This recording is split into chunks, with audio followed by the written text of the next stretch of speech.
coming. It was something I really wanted to talk to you about because there is such a difference listening to what we do here in Texas. Mm-hmm. For a lot of the artists, I wouldn't say everybody, but and what we hear on mainstream national radio. Thank God for that. And thank God for that is right. That's why we have what we have. Right, and it's and I, you know, I am one of those oddities that's threaded the needle between. You know, I've been very fortunate in that I've, you know, and the only place, listen, you know, the only places that I'm being played as an artist these days are here at home on Texas radio and on Americana radio. Mm-hmm. So somebody was asking me about that, and they said, well, where do you play? And I said, well, I play big old honky tonks with a full band in Texas. And then, you know, in Maine, I play little 200-seat coffee houses where folkies play, you know, but that's okay. I kind of dig both worlds. Mm-hmm. Yeah. Well, we're glad that we have both worlds Yeah, with Radney Foster. and I think the thing that's cool about what's happening in Texas right now, and I'm sure that I could think of advice for how to make it better, but I'm not going to. I'm going to keep my mouth shut today. But I applaud the desire that I meet in so many young artists to write what they know, to write about their own lives, to really dig into their own experiences and try to tell the truth, so to speak. That's the best of singer-songwriter thought process, if you ask me. That's all I've ever tried to do, is to, you know, the best compliment someone can pay me after a show is that they say, how did you get in my living room? You know, how did you know what I was feeling? And I said, well, you know, it's a pretty common experience. We've all, most people have had their heart broken at some point. You know? Yeah. Wow. Well, and I think the songs that you have written and the people that you have produced, y'all are on the same kind of wavelength with writing what's real and singing what's real and from the heart. And I think a lot of people can relate to that. Oh, thanks. Angel Flight still blows me away. Oh, thank you very much. Just is one of those most incredible songs. That, you know, there are two songs in my life where, you know, there are plenty of times you wake up in a strange hotel room somewhere going, what town am I in and how long have I been away from my wife and kids? And you think, why in the world is this what I was put on this planet for? You know? And you know, then along comes a song like either Godspeed that I wrote for my oldest boy or Angel Flight. And that resonates so much with audiences that I get an email, a deeply personal email, almost daily about both of those songs. I had just recently a woman who had lost her 10-month-old baby and asked permission to put some of the lyrics from Godspeed on the back of the child's headstone. Oh. You know, I mean, you talk about devastating. I've met family after family after family that told me about Angel Flight being sung at their son or daughter's funeral. Just honored to have been the guy sitting there with the pen at the time. And I think, you know, I think those songs are the kinds that thought process and what that was about was going to get out in the universe somehow. I just happened to be lucky enough to be the guy holding the pen that day. Oh, we're so glad you did.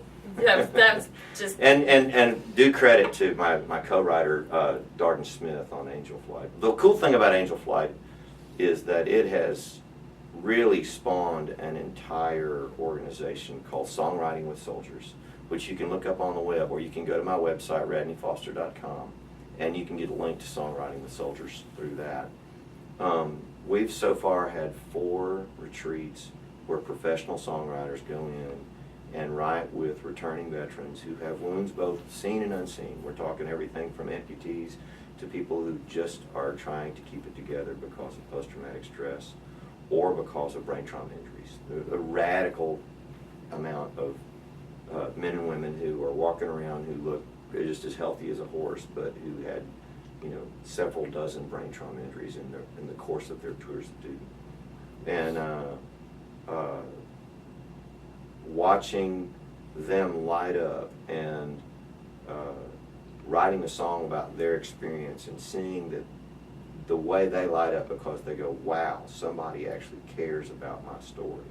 And then having their story told in song and them being a collaborator with you is miraculous. It is an incredibly cathartic experience. It's an incredibly moving experience. It's one of the neatest ways I get to give back, period. That's awesome. That's very cool. And you said that we can find out more. You can find out more about it at Songwriting with Soldiers. You can just Google search that, and man, that website will come up. And there are ways to contribute. Wonderful. We have another, we have 2 more planned for this year. I know that there's one that I'm going to be involved with in October at just outside of Fort Hood. Cool. And then there's another one in upstate New York that a lot of writers from the New York City area, our pop writers, are all going to do one as well, all That's through awesome. the auspices of Songwriting with Soldiers, and it's all really come about because of the song Angel Flame. That's awesome. Well, what else is on the horizon for Radney Foster? I am writing songs for a new record. Woohoo! And I am about to enter a new. I'm in the middle of a bunch of business stuff where I'm changing publishers. So I have to go have meetings with guys with suits. I hate that. It's like, oh, geez, do I have to do this again? Do we have to go to another lunch? Can't we just get this over with? Can't we just do this Can't already? we just figure this out already? Yeah. And so there's that part of my life. But I am writing songs for a new record, which I'm intending to cut late this fall. Wonderful. And so should be out sometime next year. Oh, we can't wait. There you go, folks. You heard it here first. Now, let me ask you this. What do you do in your downtime, other than write?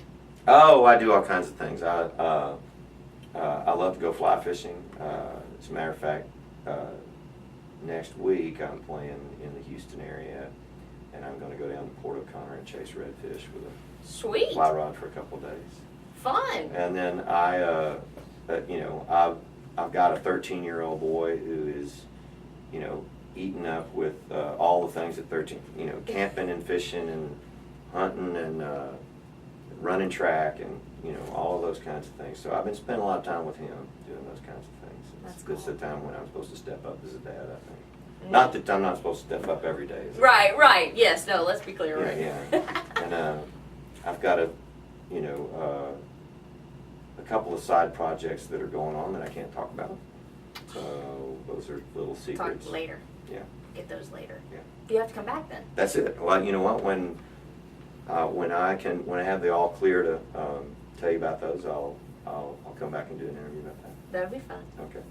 Well, let me ask you one more thing. I've heard that you're an incredible cook. I love to cook. I do all the cooking at the house, and actually, one of the things that I do is I do a gourmet dinner for 8 and do a private concert in your house if you're willing to fork over the cash. Sweet! Well, Blake Myers of Rose Hill told me about your... Oh, he's had dinner at my house. a couple Yes, he says it's incredible, so maybe we need to work out some kind of deal and you can cook for us. Oh, who knows? Maybe so. Well, thank you for coming Oh, to the the pleasure's corner. all mine. It's so good to see you. Oh, thanks very much. It's always good to see you. Come on, brother, I'm taking you home. Commercial Tower, good afternoon, Angel Flight Bravo 02, carry on 5 miles. Angel Flight Bravo 02, you're number 1 for landing.